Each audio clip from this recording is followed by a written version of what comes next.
मुझे तो बिल्कुल समझ नहीं आ रहा, मुझे यकीन नहीं आ रहा। उस आदमी के साथ कैसे कारोबार कर रहे हैं? क्या तुमने नहीं कहा था कि वो आदमी दुआ के साथ है? हाँ तो इसमें हर्ज क्या है? अजलान, तुम फिर से दुआ का नाम ले रहे हो।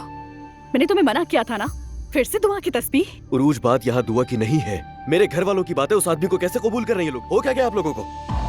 जब यहाँ मेरी बात आती है तो हर कोई इतना समझदार क्यों बन जाता? आखिर है क्या ये? इसका ताल्लुक तुमसे नहीं है अजलान, समझ नहीं आई? हर वक्त दुआ दुआ। इसका दुआ से कोई ताल्लुक नहीं है उरूज। मैं अजलान से बात कर रही हूँ। आप सबके लिए चाय लाई हूँ। क्या बात है, हम सब तो बहुत अच्छे मूड में है ना। अब चाय सोने पर सुहागा करेगी। हटाओ इसे मेरे सामने से। ये गलत है।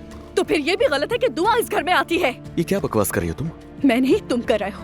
और एक बात सुन लो, अगर अब की बार हमारी दुआ की वजह से लड़ाई हुई तो मैं कयामत बर्पा कर दूंगी। तो कयामत तुम और किसे कहती हो? चाय तो फेंक के आ चुकी हो।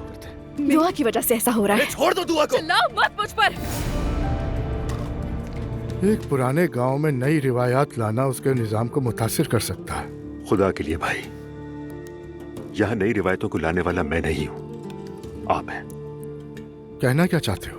सादा सी बात है कि मैं अपनी ही बीवी को अपनी ही कंपनी में लाने के लिए किसी को वजाहत नहीं दे सकता। खैर, अब हम दोनों जा रहे हैं बस, ताकि तुम सुकून से अपने महबूब से मिल लो। ये क्या बकवास की तुमने? गलत का मैंने, माफ करना, गलती हो गई। तुम्हारी बदकारियां मुझे इस तरीके से बोलनी नहीं चाहिए थी ना। बकवास बंद करो अपना।